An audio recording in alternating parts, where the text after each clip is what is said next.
एक वर्ष सोन्याचे दागिने खरेदी करू नका असा केंद्र सरकारचा संदेश दिल्याच्या पार्श्वभूमीवर बेळगावातील सराफ व्यापाऱ्यांना मोठा फटका बसला असून ग्राहक नसल्याने व्यवसाय चालवणे कठीण झाले आहे अशी नाराजी ज्वेलर्सनी व्यक्त केली आहे.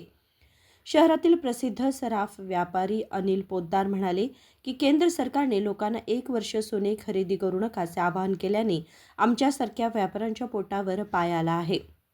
ಇವತ್ತು ಗೌರವಯುತವಾದಂಥ ಪ್ರಧಾನ ನಮ್ಮ ದೇಶದ ಪ್ರಧಾನಂತ ನರೇಂದ್ರ ಮೋದಿಯವರು ಮೊನ್ನೆ ನಮ್ಮ ಫಾರಿನ್ ಕರೆನ್ಸಿ ಉಳಿಬೇಕು, ಪರದೇಶೀಯ ಚಲನ ನಮ್ಮ ಹತ್ರನೂ ಉಳಿಬೇಕು ಅಂಥೇಳಿ ಒಂದು ಯೋಜನೆ ಅವರು ಹೇಳಿದರು. ಅದರಲ್ಲಿ 4-5 ಅದರದಲ್ಲಿ ಹೇಳಿದ್ದಾರೆ. ಅವೆಲ್ಲ ನಮಗೆ ಒಪ್ಪಿಗಿದೆ, ಅದಕ್ಕೇನಿಲ್ಲ, ಪ್ರಶ್ನೆ ಇಲ್ಲ.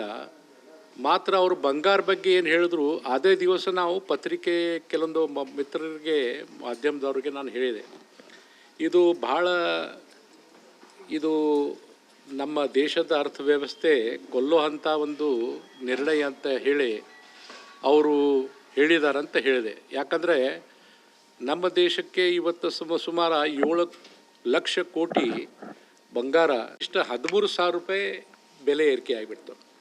ಈಗಾಗಲೇ 1.5 ಲಕ್ಷ ರೂಪಾಯಿ ಆದಮೇಲೆ ಜನರಿಗೆ, ಸಾಮಾನ್ಯ ಜನರಿಗೆ ಬಂಗಾರ ತೊಗೋಬೇಕಾದ್ರೆ ಅನೇಕ ಸಮಸ್ಯೆಗಳು ಆಗ್ತಾಯಿದ್ದಾವೆ. ಈಗ ನಮ್ಮ ದೇಶದಲ್ಲಿ ಕೊರೋನಾ ಆಯ್ತು, ನೋಟ್ಬಂದಿ ಆಯ್ತು, ಇವೆಲ್ಲ ಈ ಕಾರಣದಿಂದ ಬಂಗಾರದ ಉದ್ಯೋಗ ಏನಿದೆ ಅದು ಕನಿಷ್ಠ 50% ಕಡಿಮೆ ಆಗಿದೆ. ಅರ್ಧಕ್ಕರ್ಧ ನಮ್ಮ ದಂಧೆ ವ್ಯವಹಾರ ಬಂದಾಗಿಬಿಟ್ಟಿದೆ. ಅದರದಲ್ಲಿ ಮತ್ತು ಪುನಃ ಈ ಪ್ರಕಾರ 6% ಇದ್ದಿದ್ದು ಡ್ಯೂಟಿ, ಇಂಪೋರ್ಟ್ ಡ್ಯೂಟಿ, ಅದು 15% ಮಾಡಿದ್ದಾರೆ. ಡಬಲ್ ಇಲ್ಲ, ಡಬಲ್ಗಿಂತ ಜಾಸ್ತಿ ಮಾಡಿದ್ದಾರೆ. ಅಂದರೆ ಅವ್ರ ಉದ್ದೇಶ ಏನಿದೆ ನಮಗೆ ಗೊತ್ತಾಗ್ತಾ ಇಲ್ಲ.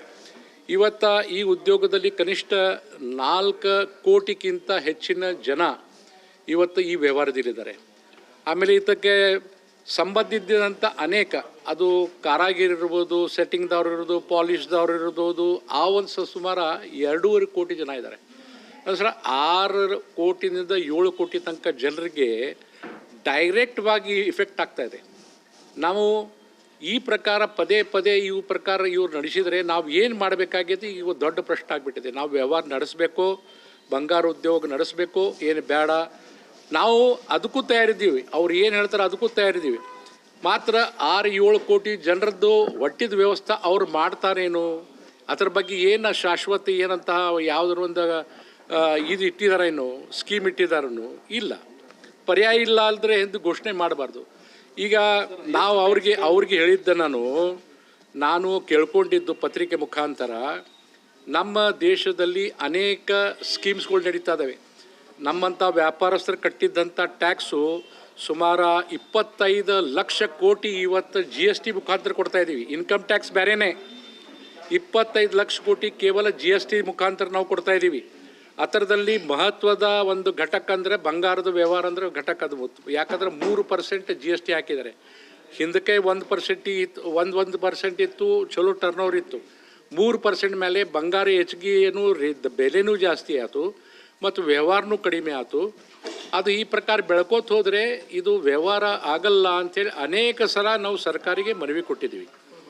ಈಗಾಗಲೇ ಇಂಡಿಯನ್ ಟ್ರೇಡ್ ಬೋರ್ಡ್ದವರು ನಮ್ಮ ದೆಹಲಿಯಲ್ಲಿ ನಾವು ಕೆಲವೊಂದು ಜನರಿಗೆ ಮಾತಾಡಿದಾಗೆ ಅವರು ಪಂತಪ್ರಧಾನರಿಗೆ ಒಂದು ನಾವು ನಿವೇದನೆ ಕೊಡ್ತೀವಿ, ಇದು ಮಾಡಿದ್ದು ಏನು ಅನಾಹುತ ಇದೆ. ಯಾಕಂದರೆ ಇದು 1,50,000 ಇದ್ದಿದ್ದು 2 ಲಕ್ಷ ದಾಟಿ ಹೋಗುವಂಥ ಪರಿಸ್ಥಿತಿ ಆದಮೇಲೆ ವ್ಯವಹಾರ ಆಗಂಗೇ ಇಲ್ಲ.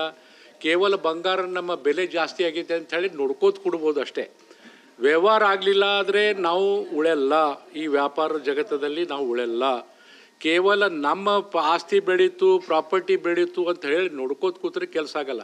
ಇವತ್ತು ವ್ಯಾಪಾರಸ್ಥರು, ಮಾಲಕರು ಏನೇ ಮಾಡ್ಬೋದು, ಮಾತ್ರ ದಿನ ಕೂಲಿ ಮಾಡೋರು ನಮ್ಮಲ್ಲಿ ಕರ್ಮಚಾರಿಗಳಿದ್ದಾರೆ, ನಮ್ಮ ಸ್ಯಾಲರಿ. ಈಗ ನನ್ನ ಶಾಪದಲ್ಲಿ ಕನಿಷ್ಠ 150 ಜನ ಇದ್ದಾರೆ.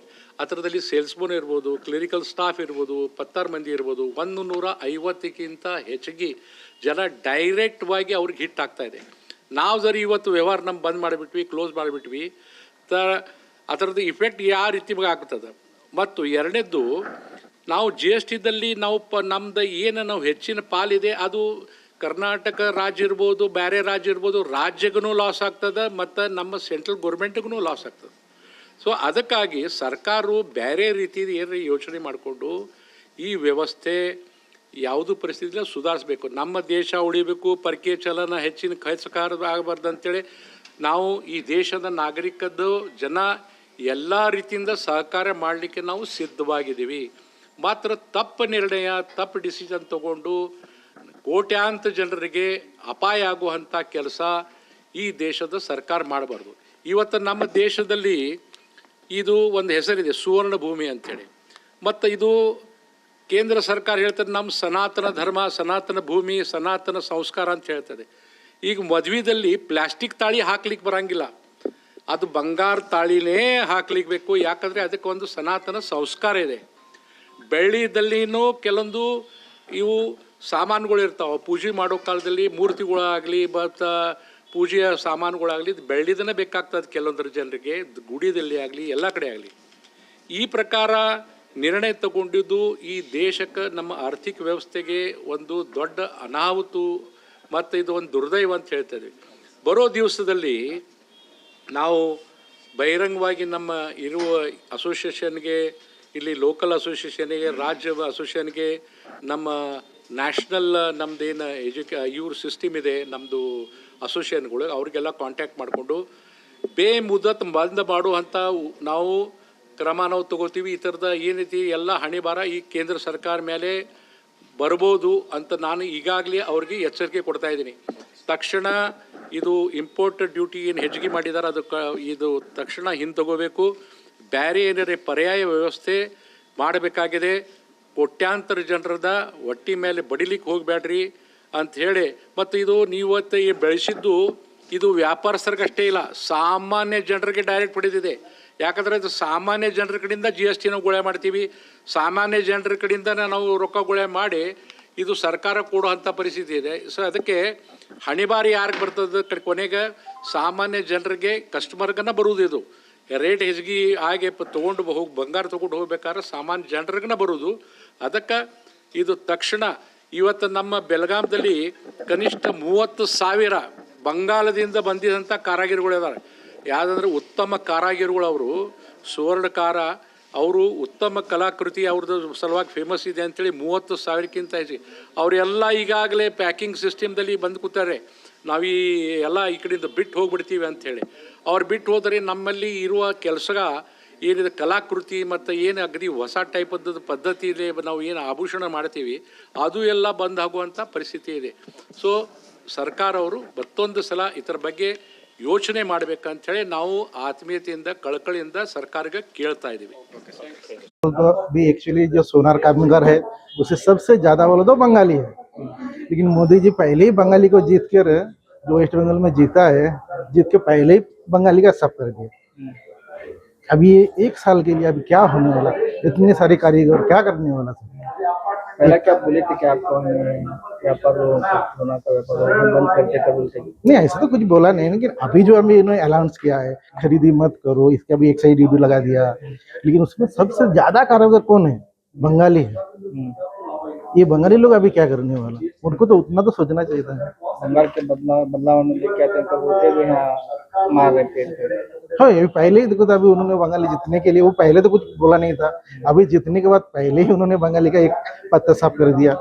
कितने लोग हैं आपको काम पे? यहाँ तक कम बेलगाम में कम से कम नहीं करके एक 6-7 हजार तो है इधर कम से क्या कम. बोलते बाकी तो क्या बोलते हैं अभी सेंट्रल गवर्नमेंट? अभी बोलना क्या है सर, मोदी जी का भी ये तो देखना है कि इन लोग 1 साल क्या करने वाला. अभी तो लोग व्यापारी नहीं, सब कामगार लोग है जो रोजी कमाता है, रोजी खाता है, तो वो हिसाब से उनको भी देखना चाहिए. आपका नाम? मेरा नाम रामचंद्र संतरा है, मैं भी इधर है अभी 25 साल हो गया बेलगाम में हूँ. क्या क्या काम करते हैं? नहीं, हम बंगाली, हाँ बंगाली फैंसी आइटम वगैरह सभी हम करते हैं. अभी 2-3 दिन में कितना वर्क करे आप? नहीं, अभी मेरे पास है 1-2-3 कामगार है, लेकिन वो सब लोग काम नहीं बोल के सभी गाँव चला गए. सोनार व्यवसायावर हजारो कामगार आणि छोटे व्यापारी अवलंबून असून सरकारच्या वक्तव्यामुळे बाजारात अनिश्चिततेचे वातावरण निर्माण झाले आहे, असेही व्यापाऱ्यांचे मत आहे.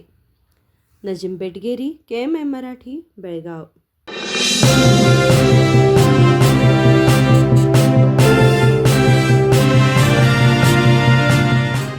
ವರ್ಷಗಳು 100 ದಿನಗಳು ಮೇಕಿಂಗ್ ಶುಲ್ಕದಲ್ಲಿ 100% ರಿಯಾಯಿತಿ. Bhima legacy fest 100 days offer. ಚಿನ್ನ, ಬೆಳ್ಳಿ ಮತ್ತು ವಜ್ರದ ಮೇಲಿನ ಮೇಕಿಂಗ್ ಶುಲ್ಕದಲ್ಲಿ 100% ವರೆಗೆ ರಿಯಾಯಿತಿ ಪಡೆಯಿರಿ. ಮತ್ತು ಪ್ರತಿ 1 ಲಕ್ಷ ರೂಪಾಯಿ ಮೌಲ್ಯದ ವಜ್ರದ ಮೇಲೆ 24 ಕ್ಯಾರೆಟ್ ಚಿನ್ನದ ಬಾರ್ ಉಚಿತವಾಗಿ ಪಡೆಯಿರಿ. ಎಲ್ಲಾ ಭೀಮಾ ಮಳಿಗೆಗಳಲ್ಲಿ ಲಭ್ಯ. ಷರತ್ತುಗಳು ಅನ್ವಯ.